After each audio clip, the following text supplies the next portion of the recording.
indivisible, with liberty and justice for all. Good morning, everyone.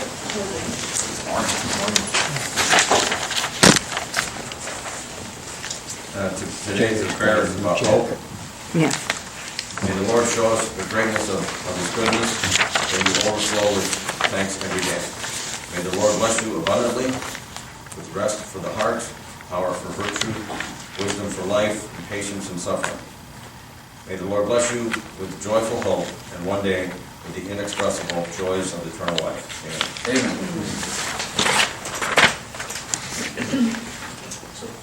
On April 14th, for the Department on Aging, I approved the promotion of Hannah Hines to the position of full-time recreation and education coordinator, to be effective April 17th, 2023, at the rate of $22.21 per hour, with a 180-day probationary period.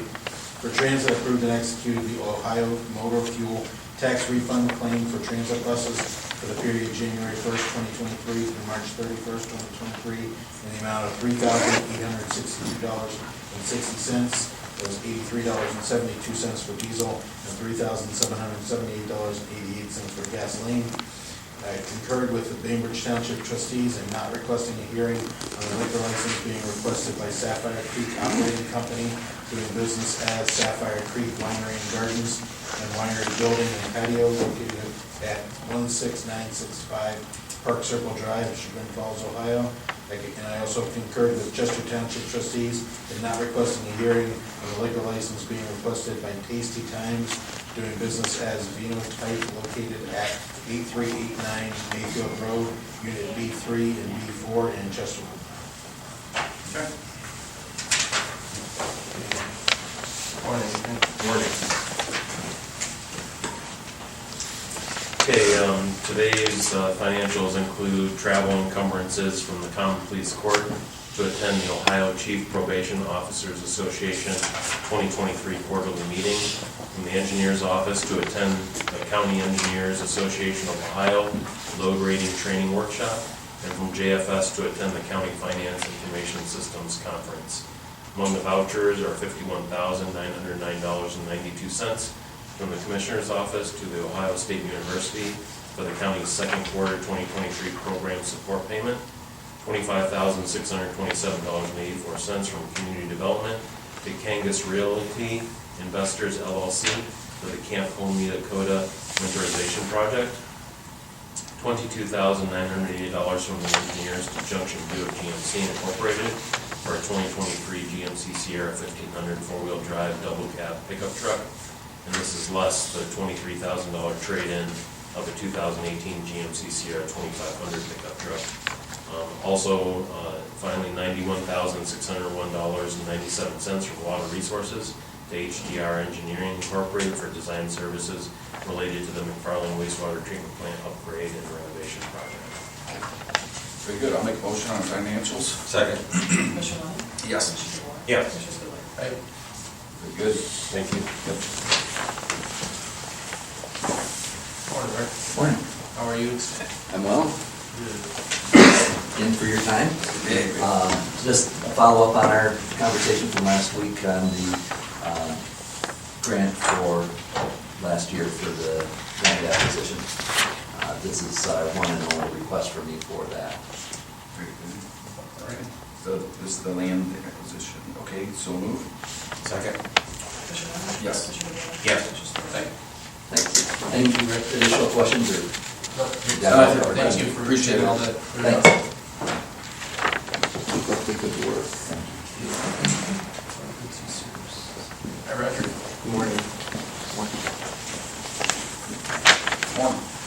Hey, number 4 is for WANs. That's the wireless emergency notification system that we've used for well over a decade. The price is the same as last year. Last year's contract allowed me to give 5 extensions. This is extension number 1. It's split 3 ways between the Sheriff's Office, my office, and LEPC. Very good. Okay, very good. I'll make a motion. Second. Commissioner Long? Yes. Commissioner DeWort? Yes. Commissioner Spillier? Thank you. Thank you. Appreciate it. Is that the contract, you need to talk a little technically, you guys are at the bottom of the first page. Okay. As it proposed to EC was, Okay. so, yeah, you already sent your at the top. Yes. Morning, Glenn. Morning.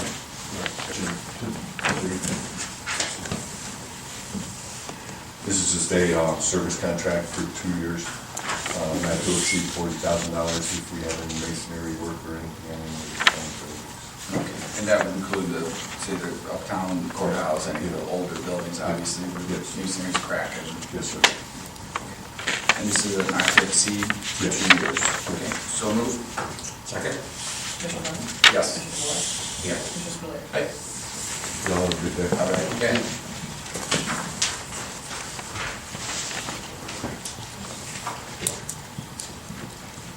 Good morning.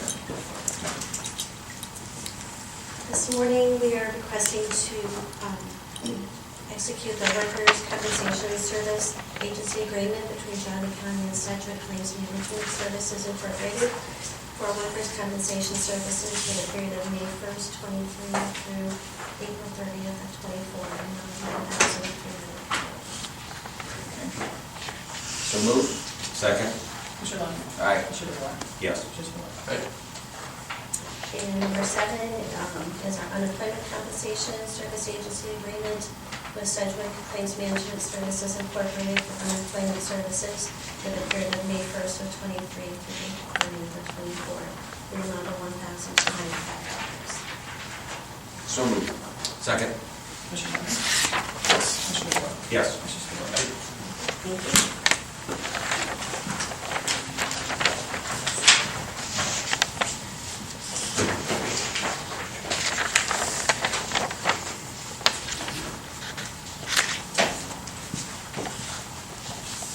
Morning, Morning. Good morning. How are you? Great. We have Gary Wertz here, we all know him very well, our Oh, yeah. local, of course, agent. And also with us today is Sherry Boboski. She came up from Columbus this morning. Thank you. I do. She is the senior underwriting manager for Coruscant. I'm good.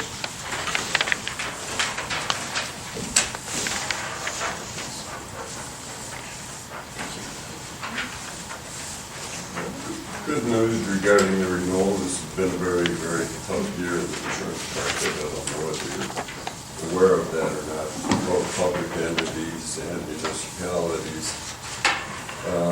Corsa has done a phenomenal job as far as putting the program together this year. For Geauga County, it ended up being a net, after your dividends and credits that were allowed, a 5.5% increase. 5.5% increase today on a municipal program is unheard of. Generally, up in the marketplace, you're seeing 18-20% increases, plus changes in exposure. So it's very expensive right now to get the insurance. But I'll let Sherry over the highlights what we've given you as a brochure that kind of highlights what's taken place with Geauga County. Change in property values, the changes in exposures, your costs, and then at the very bottom, well, I'll let Sherry. I don't want to do the whole presentation. We're on a roll. Calm down. Good morning, and thank you for the time. I will begin with, in the left corner, the 2023 program summary. We have shown the exposures for your county, and when we determine our program costs, we look at loss experience of our members as well as the exposures, and we allocate costs based on your property, payroll, vehicles, detainees, and deputies. So the numbers reflected in this chart are the grading basis for your particular part of the program. You guys also took advantage of grant reimbursements last year, almost $20,000 of them. That's great. We have more money available this year. So if that's something you are interested in, Kathy can follow up on that. We had 2 coverage enhancements over on the right side. Both are with respect to cleanup of chemicals and pollutants. We have found that the initial values of $10,000 and $35,000 really weren't enough. We bumped both of those up to $50,000. especially with the controlled substance. We've had some claims where detainees have released primarily fentanyl in the back of a cruiser.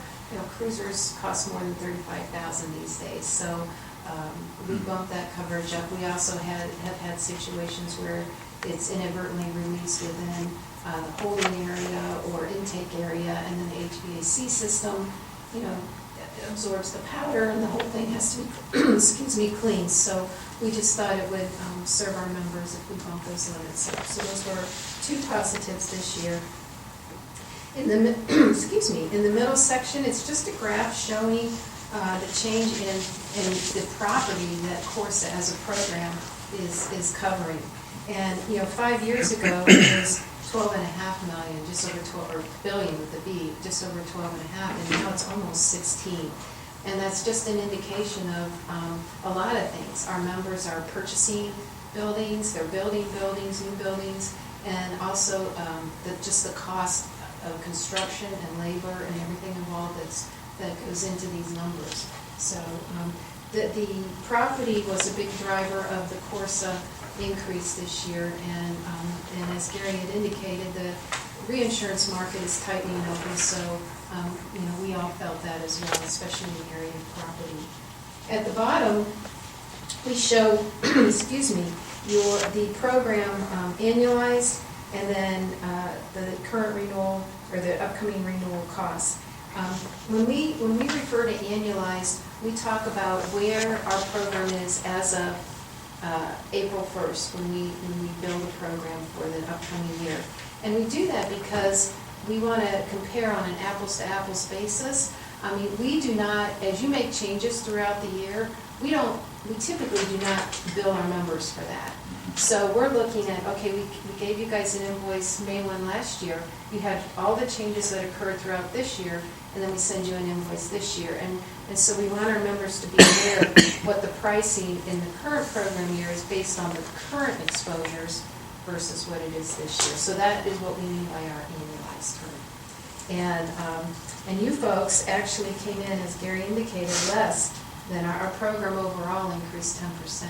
But you came in at 5.45. And there's a lot of reasons for that, but I do want to give particular kudos to Ms. Hostetler here, because we do give loss control incentive credits. And, you know, she, through her efforts and her team, we got almost $18,500 in credits off your premium for that. So kudos to her. She does a great job. Yes, she does. You have a great resource there. And to all of the department managers and directors who implement those programs too. Yeah, Yeah. and with Gary too. I mean, Absolutely. he's your local guy, and we rely on him very much to let us know what's happening up here. So we appreciate everybody involved. I had to ask you his title because I call him my lifeline, so. Mr. Lifeline. That's what comes in back there, yeah. You also, your total credits this year were almost $62,000. That includes the loss control incentive claim, but the other part of it is member equity. It's a dividend. So every year, our board votes to allocate a percentage of the equity that we have collected and return it back to our members as a dividend. The portion of the equity is a little bit less than last year, and that is primarily because the investment income that Corsa realized this year, it's unrealized income, but anyway, the investment income was not to the extent it was in prior years, because, you know, the market's a little bit flat. So our board is very conservative. We want to make sure that we retain enough money to pay claims, but we still was able to give our members a dividend. You don't see insurance programs giving dividends. I mean, that's basically insurance company profit. But the fact that this being a municipal pool and the way they invest the money, rather than declare a profit, they return that money back to the Corsa members. Very unique. I see where 5 or 8 other counties joined. Yes, sir. Is that the most in a one-year period? Yes, it is. That's what Other than when we initially started. Correct. Yes, you're absolutely right. Those 6 counties were in a separate little pool in southeastern Ohio and agreed to come on board as a group. What would the affiliates be considered? Port authorities, soil and water Okay. districts, Yep. correctional facilities, Could it be land banks. Could it be a municipality like a No, village? sir. or- No, No. it's, we are Strictly county. county affiliated. Got yes. it. Mhm. And then further on the back side, we show the law enforcement reimbursement program and then our cyber reimbursement program. Our board has allocated some money toward those initiatives. And with respect to cyber, it's really a hot button right now, and you folks are pretty up to speed on things. But one of the things that we have been told, in order to continue providing cyber coverage next year, our members are going to have to utilize the multi-factor authentication, MFA. Yes. And so we have a lot of members who haven't yet, and so there is grant money available to help out with that. But again, that seems to be the hot button right now, is the whole cyber issue. Yeah, I know a lot of counties are still, behind the curve, but that's what, over the last year or so, our AEP has been working to get us to that. Awesome. Yeah. That's so great. I think the entire county now, except for maybe a couple, have all the key fobs. Little fobs. Yeah. And I'm glad to hear that you're utilizing those, because I've had other members say, well, not all of our employees have county phones, and so how are they gonna get the text? Mhm. And we thought that was a main resource for the fobs, so it's nice to know. How much money is available across the state for grant dollars for IT? 456,000. If I'm not mistaken, that we got the grant from them last year, and that's what paid for the initial. The first go around. First, Yeah. And the year Yep. before, they took advantage of it too, as well as our safety center. They really take advantage of all of our grants. Yeah, last year you Audit see standards and 5,000. stuff. They do. So the commissioners applied for that cyber grant, was it the sheriff's office? No, the cyber was IT. IT, okay. Yeah, and Okay. then when I get the information, I share that information and Gotcha. they grab onto that real Okay. quick, as with the sheriff's and office. the information was put out to, the courts and the court ADB, Yeah. we worked together. That they can do that. Oh, good. Go with ADB for the. That's all I have. That's Can good. I answer any questions? Thanks for your report, the numbers Appreciate look your great. time, and Thank you. And thank you, Kathy, for Yes. collaborating with everyone. Kudos to Working both with of them, these folks. Really. And I just want to say, Course is very responsive whenever there's an issue. Gary's right on it, he's calling me back. I just really love working with this organization. I think we're right in the right spot. And I think 72 counties out of 88, that's not bad. Not bad at all. Must be doing something right. Yeah. Or the ones that joined doing something wrong. Okay. Appreciate your Appreciate time. your Thank time. you. Thank Thanks for coming up.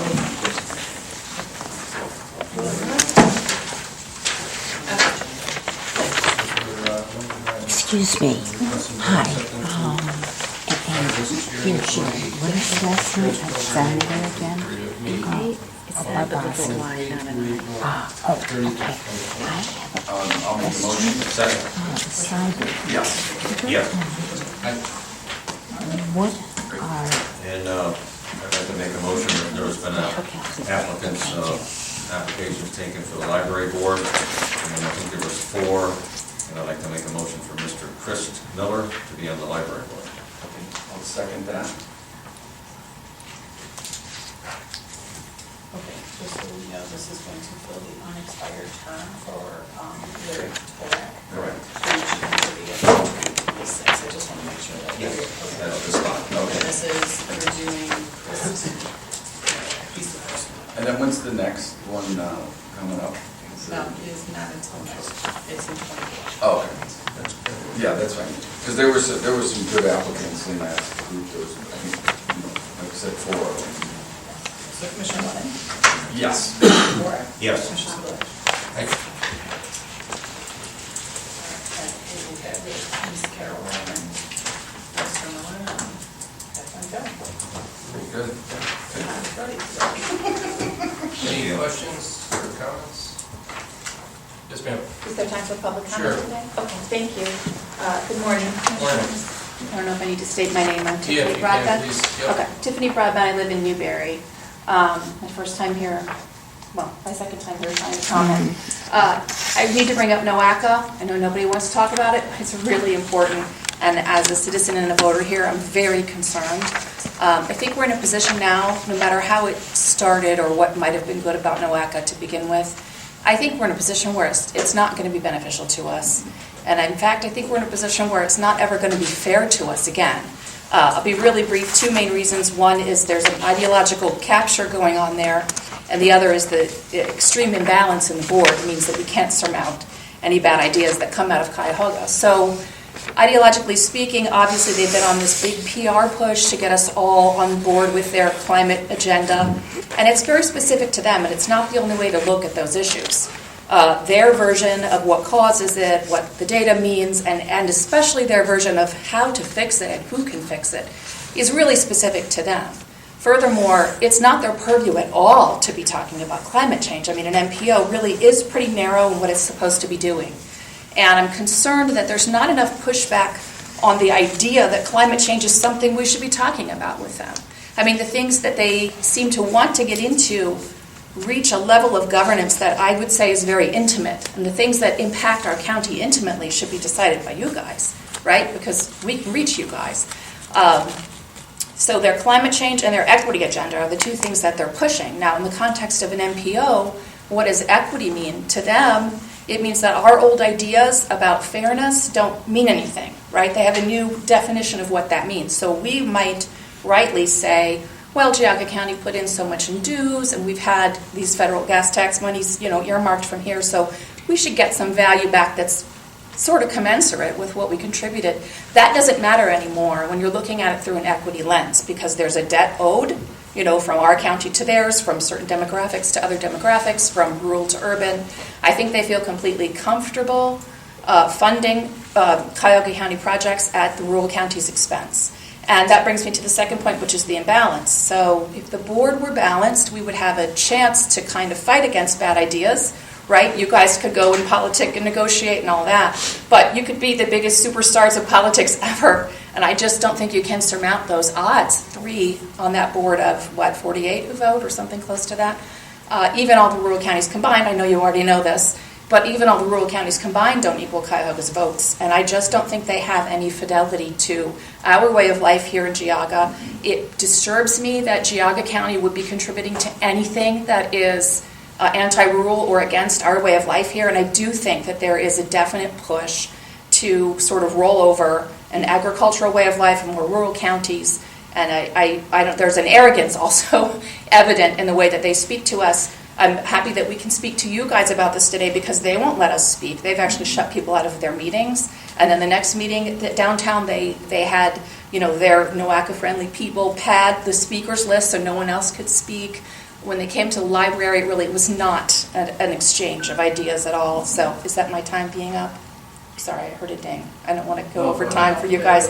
Anyway, I would urge you, I know it's not easy. I know it's a big ask, but I think the only answer is to get out of NOACA. Obviously, we have to be in an MPO. We don't have to be in this one. We need to be in one that actually values our way of life here, right? And I don't feel that that's what's happening with NOACA. So please pursue anything you can to get us out, to get us into another MPO. There are a lot of resources in the community. I know there's some contention around it and personalities fighting each other. I get that, and that's annoying.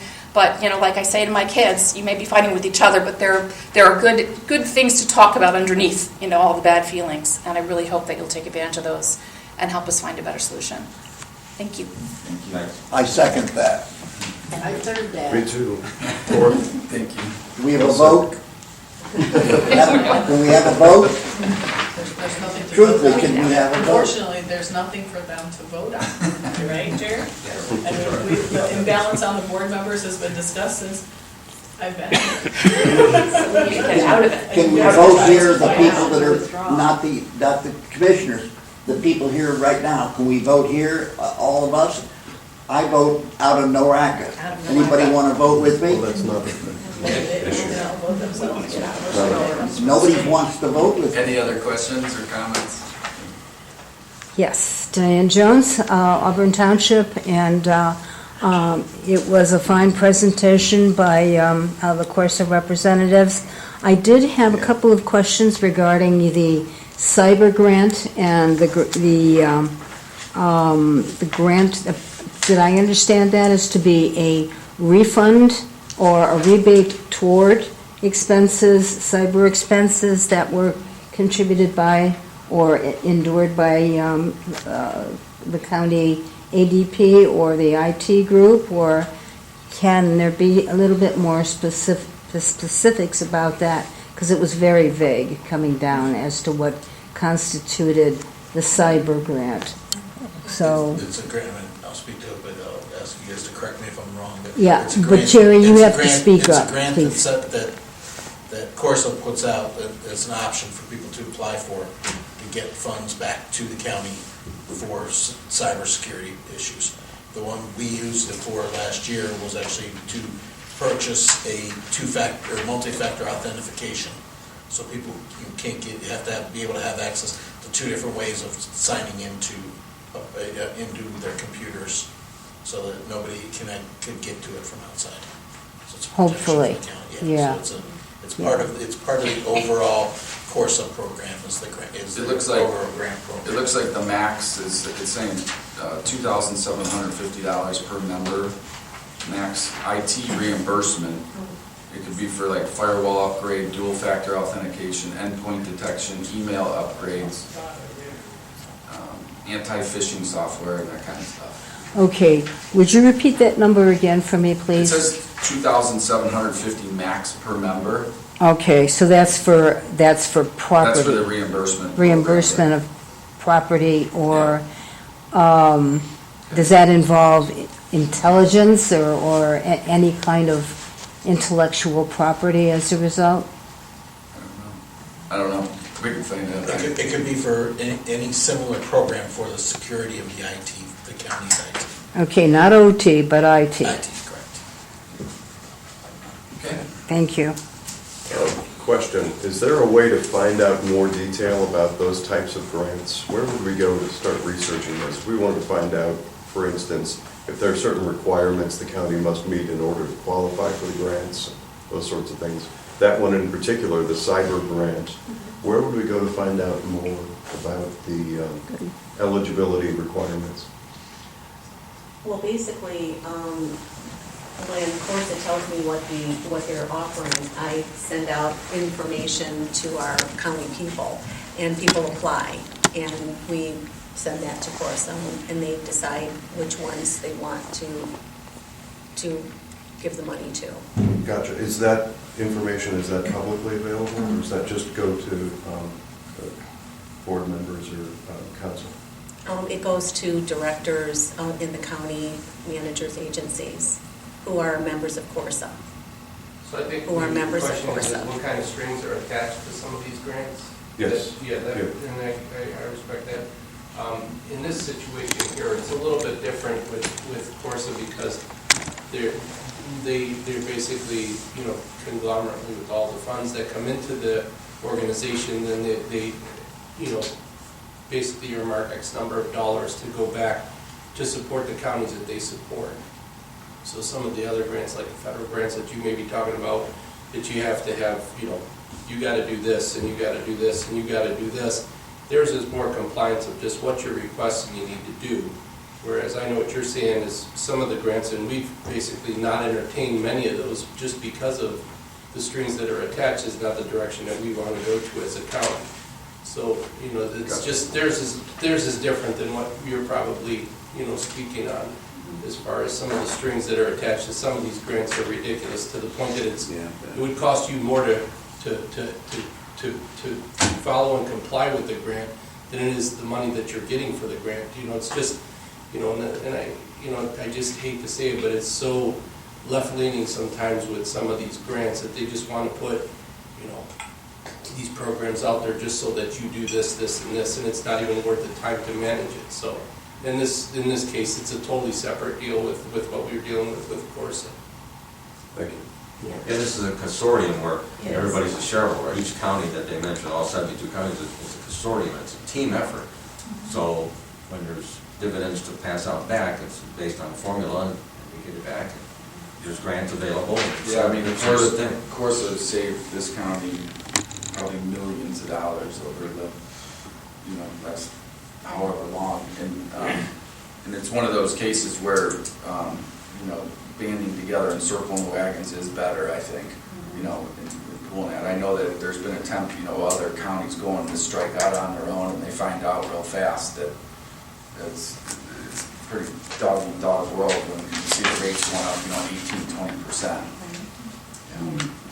I think the idea behind the grants is to reduce the loss exposures. And if you'll comply with these particular items, they're going to reduce your cyber liability exposure. With the sheriff's department, when they give money for the body cameras, it reduces the liability exposure for the sheriff's department. And in turn, you multiply that by the 72 counties, you're reducing the cost of the program if people comply with it and take advantage of the reimbursement grants. I think that's what it's about. And if I might just say, we are not an insurance company, we are a risk-sharing pool. And so every year, we use the services of an actuary who looks at the losses across the entire pool and determines, based on those losses in history, what is the probability, what is the number, the probability of that particular number, dollar number of losses that are going to occur this next year. And that is the number then that we use as our loss fund. And that's what we charge our members back. We are a nonprofit. And as I said, the equity dividends that we are able to give back to our members have been largely driven by investment income in the past years. But also, our whole focus is on risk management. So the better the losses are across the board for the pool, the better the pricing is going to be. And that is what drives our loss control programs. Mrs. Urbanski, we started to talk before, and the one final question that I have, or the interest, is what does a rating of 5.15, if I got that correct, for Geauga County, what is the overall scoring system? How does 5.15 rate? Well, if I understand your question correctly, Right. it's not a score. That is the percentage of increase in cost. That's how the cost increased last year versus this year. Yeah. Or this year versus last year. Okay, so it's a 5.15% increase over last year. And how does 5.15, how does that make it a good score? Well, because our program overall increased 10%. And so Okay, I Geauga did hear came in that. half Yeah, that amount, I did so. hear that. Here, you do Okay. that. If you want, you can have one of these. Yeah, Thank you, I would appreciate that. Thank you, John. Yeah, Gail Rusi, League of Women Voters. I just want to make sure I understand the property value increase you referenced that goes into the rate determination. So that was because of increase in value of county properties in this county from 12.5, I think you said, to 16. That 16 billion is our whole program. Oh, not okay, just so Geauga that's County. not Geauga County. No. I thought you were saying million. Yeah, with the Yeah, B, I so, do too. yeah. So that's the whole group. Yes, has ma'am, that's the increased. entire program. Okay, great.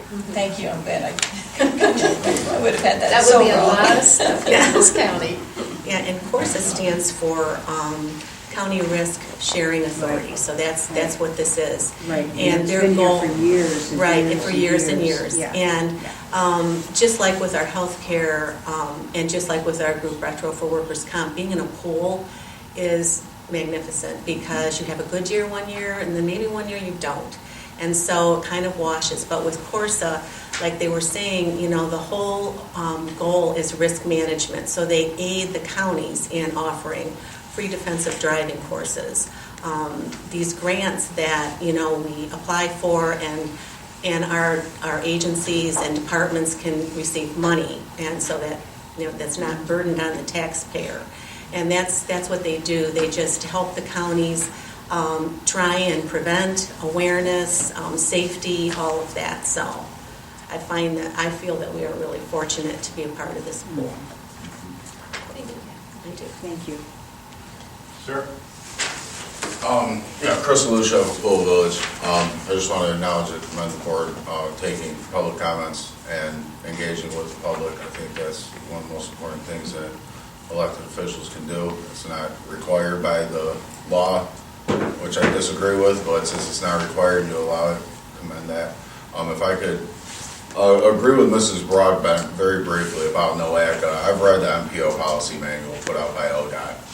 It's a 60-page document. It doesn't take that long. Hopefully you guys have. I don't know if I'm missing something, but there's nothing about climate change from the state. So that when they say they have a mandate, they're lying to us. They're lying to our faces. Unless they gave themselves that mandate, usually a mandate comes from another person, I assume. So I would just like to point out that they're lying about having a mandate for climate action unless that mandate came from themselves. And I don't see where they have the authority to give themselves mandates. Yeah, that came up in a meeting a couple weeks ago downtown. Obviously, there's a lot of discussion revolving around the climate action. What that came up, that, exactly what you said, and I agree with it. I believe they've, the mission creep over the years has been apparent, but what I had heard back really from them was, that it's a transportation environmental planning.